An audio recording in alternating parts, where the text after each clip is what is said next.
ہمارے حضرت مرشد عالم رحمۃ اللہ علیہ ایک واقعہ خود سناتے تھے.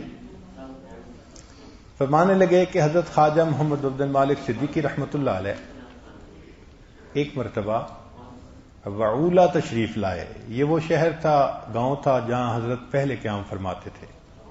بعد میں چکوال تشریف لائے. وہاں سے حضرت نے دہلی آنا تھا، تو حضرت مرشد عالم رحمۃ اللہ علیہ یہ بھی دہلی تشریف لے گئے ساتھ خدمت کی نیت سے. دہلی جب پہنچے تو دہلی چونکہ ایک عالمی مرکز تھا، تو دہلی میں کچھ ایران سے آئے، کچھ افغانستان سے، کچھ ادھر سے، مختلف ملکوں سے لوگ ملنے والے آنے لگ گئے. حضرت کے خلیفہ تھے اکبر شاہ صاحب، عالم تھے، صاحب کشف تھے. وہ بھی حضرت کو ملنے کے لیے آئے. تو حضرت مرشد عالم رحمۃ اللہ فرماتے ہیں کہ میں نے نماز پڑھی تو مولانا اکبر شاہ صاحب میرے ساتھ کھڑے ہو گئے نماز میں. نماز کا میں نے سلام پھیرا تو امام دعا مانگ کر اٹھے تو اکبر شاہ صاحب مجھے کہنے لگے تمہارا مالا اعلیٰ میں بڑا اونچا مقام ہے، تمہارا مالا اعلیٰ میں بہت اونچا مقام ہے. تو حضرت فرمان لگے میں بڑا حیران، یہ کون ہے بھائی جو ملائے اعلیٰ کی سیریں کر رہا ہے اور کہہ رہا ہے کہ بڑا اونچا مقام ہے. میں نے اس بات کو اگنور کر دیا. عصر کے بعد مجھے حضرت خواجہ باقی باللہ رحمۃ اللہ علیہ کے مزار پہ جانا تھا. میں نے حضرت خواجہ عبد المالک صدیقی رحمۃ اللہ علیہ سے اجازت مانگی کہ اجازت ہو تو میں حضرت خواجہ باقی باللہ رحمۃ اللہ کے مزار پہ ہو آؤں، مراقبہ کروں گا. حضرت نے فرمایا ہاں جاؤ، اور غلام حبیب یہ مولانا کو بھی ساتھ لے جاؤ. اور میں نے دیکھا تو وہی مولانا ملائے اعلیٰ کی سیر کرنے والے. تو میں حیران کہ بھئی نماز ساتھ پڑھی تھی تو یہ کیا، اب مراقبے کے لیے جا رہے ہیں، اللہ خیر کرے. وہاں جا کے مراقبہ کیا تو مراقبہ کر کے جب اٹھے تو واپس آتے ہوئے وہ مولانا اکبر صاحب جو تھے وہ فرمانے لگے کہ مجھے کشف میں تمہاری ازدواجی زندگی کے بارے میں بتایا گیا ہے. کشف میں تمہاری ازدواجی زندگی کے بارے میں بتایا گیا ہے. تمہاری 2 بیویاں ہیں، ایک بہت محبت کرنے والی، خدمت کرنے والی، نیکی والی، مگر وہ جلدی فوت ہو جائے گی. اب جس بندے کو نیک بیوی کے جلدی مرنے کی خبر دی جائے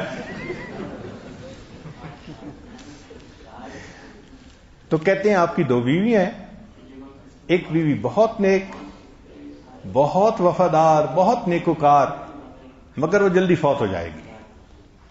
اور دوسری بیوی تمہارے راستے کی رکاوٹ ہے، اس کو تم طلاق دے دینا.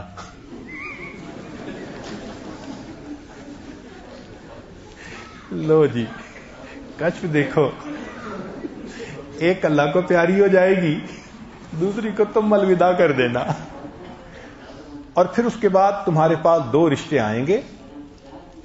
جو پہلا رشتہ ہوگا وہ دنیا دار لوگ ہوں گے، ان کا رشتہ قبول نہ کرنا.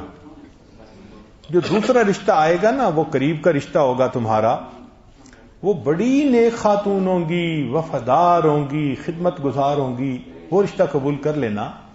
پھر اس سے اللہ تمہیں اولاد دیں گے، ایک کا نام عبد الرحمن، ایک کا نام عبد الرحیم ہوگا، نام بھی بتائے خواب.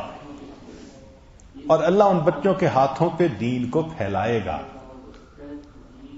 حضرت فرماتے ہیں میں نے بات تو سن لی مگر میری حالت غیر. میں آیا اور حضرت کے ساتھ سامنے کہنے لگا حضرت یہ مولانا جو میرے ساتھ آپ نے بھیجے تھے تو یہ تو کہتے ہیں مجھے تیری ازدواجی زندگی کے بارے میں کشف ہوا ہے. حضرت مان نے کہ ہاں ان کے کشف سچے ہوتے ہیں. میں نے کہا حضرت پھر میرا راڑا باڑا ہو گیا. اگر ان کے کشف سچے ہوتے ہیں نا پھر میرا راڑا باڑا ہو گیا. تو حضرت صدیقی رحمۃ اللہ نے پھر خواب سنا اور فرمایا کہ ہاں ایسے ہی ہوگا. اور اللہ کی شان کے ایسے ہی ہوا. ایک کی وفات ہو گئی، دوسرے کا معاملہ ایسا بنا کہ علیحدگی ہو گئی، اور جو تیسرا رشتہ آیا واقعی وہ دنیا دار لوگ تھے، مال پیسے والے تھے، مگر انا تھی، وہ بھی ٹھیک نہیں تھا. اور جو پھر آیا وہ ماموں کی بیٹی تھی، اور اللہ رب العزت نے ان کو زندگی کا ساتھی بنایا، اور ان سے اللہ نے وہ اولاد عطا فرمائی جو آج بھی اس سچے کشف ہونے کا ثبوت موجود ہے۔ تو سچے کشف ہوتے ہیں۔ اگلی مزے کی بات سنیے کہ حضرت خواجہ نواز صدیقی رحمۃ اللہ علیہ نے اپنی اہلیہ تھیں تو ان کو یہ بتایا کہ غلام حبیب کے بارے میں وہ اکبر شاہ صاحب کو کشف ہوا ہے کہ ان کی اولاد ہوگی اور ایسے ہوگا اور ایسے ہوگا۔ تو انہوں نے کہا کہ آپ اپنے بارے میں بھی تو ان کو کہیں، اپنے بارے میں ہی تو کہیں۔ تو مولانا اکبر شاہ صاحب جو ہیں وہ پھر گئے مراقبے کے لیے، اور اللہ کی شان کہ انہوں نے مراقبہ کیا اور آ کے کہا کہ آپ کے نصیب میں اولاد ہے، بیٹی ہوگی، نام فاطمہ ہوگا، فلاں ہوگا، بیٹے ہوں گے، یہ نام ہوگا، بتا دیا۔ جب واپس آئے اور خواجہ حضرت نے اپنی اہلیہ کو بتایا تو وہ کہنے لگیں یہ بھی تو پوچھنا تھا نا اولاد مجھ سے ہوگی یا کسی اور سے ہوگی؟ یہ بھی تو پوچھنا تھا نا۔ تو ان کی بار بار اصرار پر حضرت نے ان کو 30 دفعہ بھیجا کہ بھئی جاؤ۔ وہ گئے، صبح سے لے کے دوپہر تک بیٹھ بیٹھ کے گردن ٹوٹ گئی مگر کچھ نہیں بتایا گیا۔ وَمَا تَشَاءُونَ إِلَّا أَن يَشَاءَ